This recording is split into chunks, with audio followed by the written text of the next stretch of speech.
Hi everyone, welcome to my channel, and today we're going to take a look at another horrible case with you. He called her name menacingly, and she stopped to examine the unfamiliar silhouette in the darkness. The stranger quickly approached her and grabbed her. She squealed loudly, but a sharp pain knocked her off her feet and the girl fell. The disappearance of people is not an uncommon phenomenon. We live in a disturbing world in which all sorts of things happen to people. Sometimes they disappear through their own fault or through the fault of an intruder. There are many mysterious and unsolved cases of missing citizens all over the world. Analyzing missing persons reports and reviewing police reports shows that the number of disappearance cases has multiplied in 2 decades. Today, let's talk about a case that is still considered one of the worst injustices in the history of the Spanish judicial system. Because decades later, Spain cannot forget the story that took place on the Costa del Sol. This story has everything: love, disappearance, blood, and cruel injustice, which will definitely be corrected, but at a very high cost, which for many years will be remembered not only by Spaniards, but also by the whole world. Hilaria Alicia Hornos was born December 2, 1952 in the rural province of Jaén in the municipality of Arroyo de los Llancos, Spain. At the age of 24, Alicia fell in love and married a Dutch citizen, Willem Wanninkoff. Soon the family had their firstborn son Guillermo, then a daughter Rosa, then another daughter Rocio. With the appearance of children, the relationship between the spouses became quite tense. Willem became addicted to drinking, and because of the long absences and lost his job. At the peak of loud arguments, Willem raised his voice at Alicia and could even hit. In order to provide for her family, Alicia had to take a job as a maid in a hotel in Ibiza. It was during this difficult period of her life that Alicia met Dolores Vasquez, who was the director of the hotel where she worked. Maria Dolores Vasquez was the daughter of immigrants from Galicia, Spain, who had settled in the UK. She had a good education and was well-mannered and an interesting conversationalist. A strong friendship developed between the two women, which later developed into a love relationship. A year after the beginning of the relationship with Dolores, Alicia dared to leave her husband and officially formalize the divorce. Willem returned to the Netherlands, and Alicia moved in with Dolores. Soon the women in love bought a new house in Malaga. After the divorce, Alicia received full custody of the 3 children and raised them with Dolores. After her parents divorced in 1983, Rocio and her sister Rosa looked up to Dolores as a second mother and proudly signed Vasquez Hornos. All 3 of Alicia's children adored Dolores. The 5 of them lived in complete love and understanding as a true family. In 1988, the women decided to break off their love relationship, but continued to live together as good friends until 1994. After 11 years together, they finally broke up and Alicia started dating another man, Juan Cerrillo. Alicia moved into a new home and fully immersed herself in a new romantic relationship. Life for her was filled with new colors and love. Because the children grew up, the beloved man was always near. But at one point, the fairy tale turned into a nightmare. On the morning of October 10th, 1999, Alicia did not find her daughter Rocio at home. At first, Alicia wasn't worried, believing her daughter might have spent the night at her boyfriend's or one of her friends' houses. But when she didn't return home later, Alicia became concerned. The family contacted Rocio's friends and boyfriend, hoping to get reassuring information about their daughter's whereabouts, but no one had seen her. On September 9th, Rocio left home around 5:30 p.m. after saying goodbye to her mother and older sister, Rosa. On that day, she was going with her boyfriend Antonio and her friends to go to a fair in Fuengirola. The girl's house was in the neighborhood of La Cortiera, very close to Antonio's house. Rocio stayed at his house until 10:30 in the evening and decided to return home for a short while to shower and change clothes before meeting her boyfriend and friends at the fair. She never made it home. Even though Alicia was already worried, she decided to take a walk with Juan to calm down rather than immediately report her daughter's disappearance to the police. As they were walking down the street, the woman saw a large blood stain on the road, as if some animal had been killed. She told Juan about it. At first, they didn't pay much attention to it, but when they got closer, Alicia saw sneakers with drops of blood. They were her daughter's sneakers. From Alicia Hornos's recollection, I got closer and saw my daughter's sneakers. I said, "Those are Rocio's sneakers." And he said, "No way." I said, "No, those are my daughter's sneakers." I was hysterical. I said, "Call the police, those are her sneakers." During that walk, in addition to the sneakers, a napkin and several bloodstains were found in a vacant lot next to the road Rocio usually walked on. Alicia called the police. Immediately, a missing girl report was filed with a full description. Long hair, brown eyes, wearing a white Nike t-shirt and purple pants. After the officially announced search activities, the forensic investigator reported the need to conduct a forensic examination at the alleged crime scene to find out whose blood was on the road and sneakers. After examining the scene, the first assumptions were the version of an assault or a fight in which someone was injured. But the further investigators followed the trail, the more they found blood stains, and even long chains of stains that looked like drag marks. That means someone was moving very fast, maybe even running. Then the blood traces disappeared, and then the search team noticed a very large stain, indicating significant blood loss. They found more and more bloody footprints, similar to the drag marks of a bloody body. These tracks led to car tire prints, after which the blood traces disappeared. A cigarette butt, the brand of which was not common in Spain, was found next to the tread marks. Forensics collected all the samples that could help in any way during the investigation, and DNA from the samples was supposed to help find whoever was at the scene. Based on this data, a thorough investigation was conducted. Along with the investigation and the identification of the blood taken from the traces found, the search for the girl continued. But the investigators were almost certain that Rocio Waninkoff had been murdered. After all, the blood trail started from the sidewalk and continued to a pool of blood large enough to cause her death from volumetric blood loss. Next to the pool were drag marks, and intersecting them and the blood were tire tracks left by a small car with a tire model that was discontinued in 1993. Because the drag marks continued across a heavily sloped area that would have made it difficult for one person to drag the body alone, it was believed that the body was dragged by at least two people and then left in a less open area of the vacant lot before a vehicle pulled up to transport the body. But the search did not stop. Volunteers scoured the area on foot, on motorcycles, up hills. Everyone wanted to find Rocio, but at the same time, they were afraid to find her dead. It was very hard for everyone. There were flyers with Rocio's picture everywhere. All the news channels reported about her disappearance. The family actively cooperated with journalists, because as long as Rocio was being talked about, she would not be forgotten. Journalists from all TV channels were on duty at Rocio Waninkoff's house. Everyone wanted the girl to come home, to find her. Time passed, but the search did not yield any results.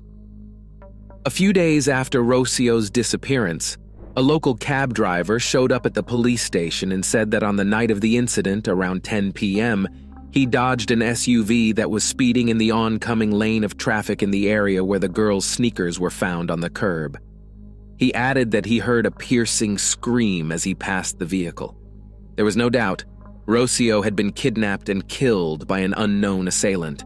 This was confirmed by DNA analysis. The blood on the road belonged to Rocio Waninkoff. The family was at a loss for words. These feelings were spreading fast. They were felt not only by the girl's family and friends, but by the whole of Spain.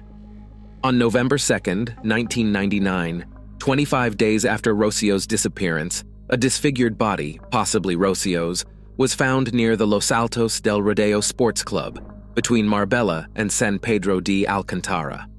The body was partially covered with bushes and fallen leaves, and was hidden behind a hedge separating a housing development that was quite close to the highway. It was a narrow path that could hardly be traveled by car. The girl was searched for within the confines of her home, and she was found in another town. When the police arrived at the place, they found the body very badly decomposed. During the evidence collection, large black garbage bags were found containing the girl's clothes. One of the bags had the number 8 painted on it, indicating that the bags had not been purchased specifically for the transportation of the body, but had only been reused. Upon discovering the clothes, Investigators concluded that the clothes could have belonged to the missing Rocio Waninkoff. The missing person's sister, Rosa, recognized several rings, 2 t-shirts, and other items found in 2 garbage bags near the body as belonging to Rocio. The t-shirts were torn from stab wounds, and clothing below the waist was never found. The remains of the body were taken to the lab for forensic analysis. 6 forensic experts worked slowly and meticulously all night, using all their knowledge and skills. They had a difficult job ahead of them because the body was badly decomposed. Decomposition is much faster in rain and heat when there is a certain amount of humidity. Not a single organ was preserved, only the bones were intact. The goal was to find something else that could help the investigation and tell us how the attack took place. As a result, numerous close wounds were found, and there were 8 stab wounds on his back, caused by a weapon with a single-sided blade. According to experts, the attack was very fast and brutal. Most likely the victim was immobilized or did not have time to react. Fingerprints were found on plastic bags that were found where the body was found. Police already had fingerprints and tire prints from the car. They also found 2 tissue samples on Rocio Waninkoff's body. At that point, there was still too little evidence that would lead to the arrest of a specific suspect. But the investigation had some evidence, data, and leads that the Civil Guard was looking into. The public pressure had an undue influence, and the investigators were just bound to find something. But they did not. Because Rocio's body was badly decomposed, it was impossible to establish basic details, such as whether the girl had been sexually assaulted. Investigators came to one conclusion when they saw a corpse with its legs spread apart. Since the victim's legs were spread too wide, they thought it was staged. That is, the perpetrator made it look like violence. So they ruled out the motive of sexual assault and subsequent murder, and focused on a crime motivated by revenge and hatred. It was a very emotional attack, which meant that the girl could have been attacked by someone very close to her who may have been very upset with her. With the evidence and facts gathered, the investigators conducted follow-up interviews. First of all, the investigators questioned her boyfriend, Antonio Hirata. He was the last person to see Rocio alive, and he was the one she was supposed to meet again that night. But the guy had an alibi because he just fell asleep at home and did not go to the fair that day. All of Rocio's relatives and friends were questioned, but they all had solid alibis. A year after Rocio Waninkoff's death, the Civil Guard was able to narrow down the number of suspects, and by the end of the year they found a suspect who, in the opinion of the investigation, all the signs pointed to. That person turned out to be Dolores Vasquez. There was absolutely no evidence against Dolores, but thanks to the media, everyone began to believe this woman was guilty. Dolores Vasquez was a close friend of Alicia's. As it often happens, journalists distorted and even invented information. Allegedly, Alicia from the very first day accused Dolores in the death of her daughter. But at the time of the crime, their relationship had already ended 4 years ago. The investigation actively went after the public. The investigation focused entirely on Dolores, and now there was a motive in the case. A young girl could be a hindrance, or otherwise interfere with the romantic relationship between the 2 women. Everyone said that if it hadn't been for Rocio, maybe Alicia would have gone back to Dolores. It was Dolores' way of getting back at Alicia for not wanting to go back to her. That's what people said. In the eyes of the press and the public, Dolores Vasquez was guilty from the moment she was arrested. Even though the woman did not confess to anything, residents were convinced of her guilt mainly because the police believed that someone close to her was the killer. Family members claimed that Dolores was an aggressive and violent woman who was also very jealous. Alicia told reporters that Dolores was a vindictive and cruel person. The public condemned Dolores. The fact that Dolores Vasquez was non-traditional was a reason to attack her during the trial. This was not the norm in Spain. A sarcastic, aggressive, calculating, cold-blooded woman. The character was beginning to take shape. A vicious, heartless woman. A woman who bided her time for 4 years, finally coming up with a crime plan out of hatred. The audience cheered, having independently created the image of a calculating villainess for Dolores. The trial turned into an entertainment. People watched the trial only because they had nothing better to do. A huge number of people gathered outside the courthouse. People wanted to get into the courthouse to follow the trial and not miss a second. Journalists were all over the news that a close family friend had been charged with the murder of Rocio Waninkoff. Dolores Vasquez was the kind of woman no one liked. Therefore, she had virtually no chance at trial. She wasn't friendly or nice. But how many people are there in the world who are not sociable and friendly with everyone? We don't call them all criminals because they don't smile at us when we meet them, do we? In this case, the battle was fought not only in the courthouse, but also on the streets where the public was involved. All of the information, especially the rumors that the media blew up, could not help but influence the opinion of the jury. After all the TV stations, almost all the TV shows were saying that Dolores Vasquez was the one responsible for Rocio's death, as well as all the information that the reporters were distorting. So a lie told 1,000 times became the truth for Dolores. In fact, there was absolutely no evidence against Dolores Vasquez, but apparently justice just decided that someone should be in jail for it, and chose a victim who had a dubious alibi, as well as a bunch of flaws that automatically made her a scapegoat.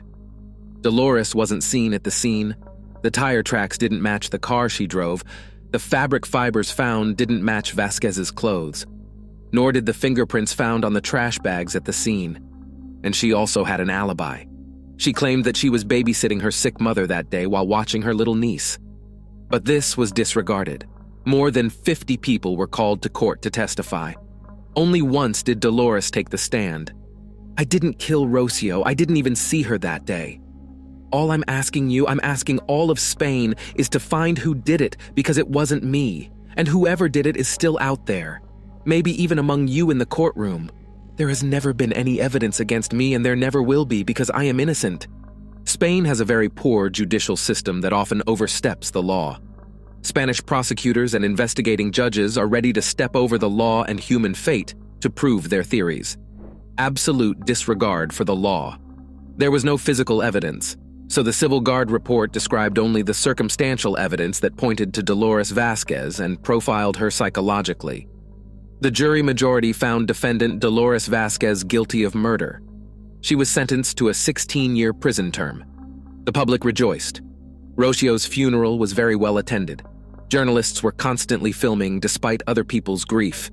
At that moment, all of Rocio's relatives and all the people in the town lived in fear. This fear fueled the many television programs that covered the details of the case. After Dolores' arrest, the victim's family went from one television program to another, pulling out old stories that confirmed Vasquez's cold, unfriendly, demanding, and cruel character. It took years and another similar crime to make it clear that Rocio Waninkoff was not at all as the public and the press had fantasized.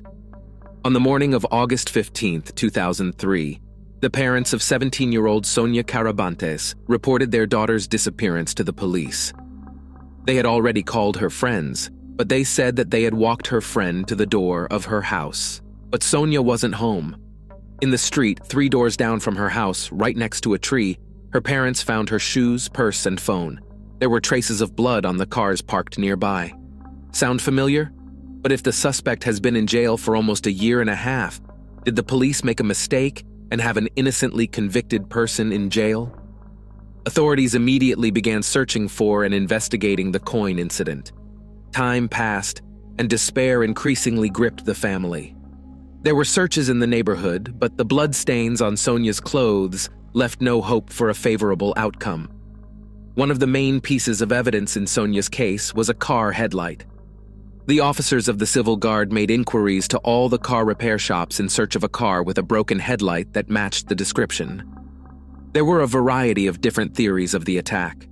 Among them were chains of rape and other similar crimes to the disappearance of the girl in Motril.